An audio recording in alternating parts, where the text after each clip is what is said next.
To சுடு தண்ணி. இன்னைக்கு நம்ம வீடியோவில் குக் வித் கோமாளி ரெசிபி தான் பண்ண போகிறோம். ஆண்டனி தாஸ் பண்ண கேரட் கட்லெட் எப்படி பண்ணுறதுன்னு பார்க்கலாம். இது ஈவினிங் டைம் ஸ்நாக்குக்கு ஒரு சூப்பரான ரெசிபி.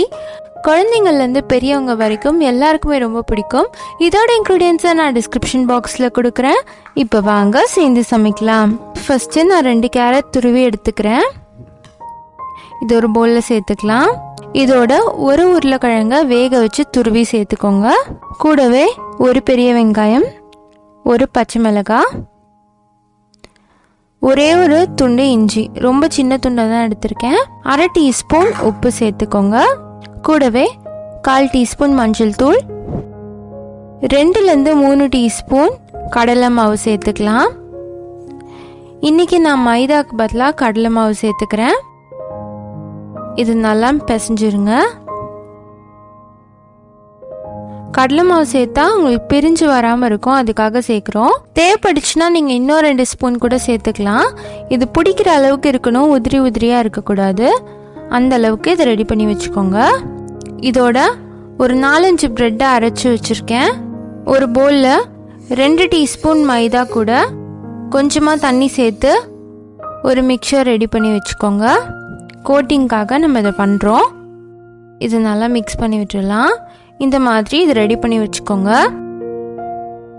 இப்போ நம்ம ஷேப்ஸ் பண்ணிடலாம்.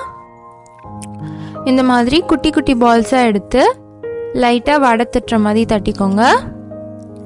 இந்த மாதிரி தட்டிட்டு கரெக்டாக ரவுண்ட் ஷேப்பில் கொண்டு வந்துக்கோங்க. இந்த மாதிரி ரெடி பண்ணிவிட்டு இதை ஃபஸ்ட்டு மைதா மிக்சரில் கோட் பண்ணிக்கோங்க. கோட் ஆனதுக்கப்புறமா இதை பிரெட் க்ரம்ஸில் கோட் பண்ணிக்கலாம். நல்லா கோட் பண்ணிக்கோங்க. தேவைப்படுச்சுன்னா நீங்கள் செகண்ட் கோட்டிங் கூட அதே மாதிரி பண்ணிக்கலாம், உங்களுக்கு பிரிஞ்சு வராமல் இருக்கும். இது மாதிரி ரெடி பண்ணிவிட்டு நம்ம டைரெக்டாக ஃப்ரை பண்ணிடலாம். அடுப்பை மீடியம் ஃப்ளேமில் வச்சுட்டு இது நல்லா ஃப்ரை பண்ணி எடுத்துக்கோங்க. இது லைட்டாக ப்ரௌனிஷாக மாறி வரும். அந்த மாதிரி வர வரைக்கும் 2 சைடும் திருப்பி போட்டு நல்லா ஃப்ரை பண்ணிக்கலாம். பார்த்தீங்கன்னா இது சூப்பராக ரெடி ஆகிடுச்சு. இதை பிளேட்டிங் பண்ணிடலாம். நம்மளோட கேரட் கட்லெட் அருமையாக ரெடி ஆகிடுச்சு. ஈவினிங் டைமுக்கு நான் பண்ணேன், ரொம்பவே சூப்பராக இருந்துச்சு. இதை சாப்பிட்டுட்டு காஃபியோ டீயோ குடிக்கிறதுக்கு ஏற்ற ஒரு ரெசிபி. கண்டிப்பாக மிஸ் பண்ணாமல் ட்ரை பண்ணி பாருங்கள்.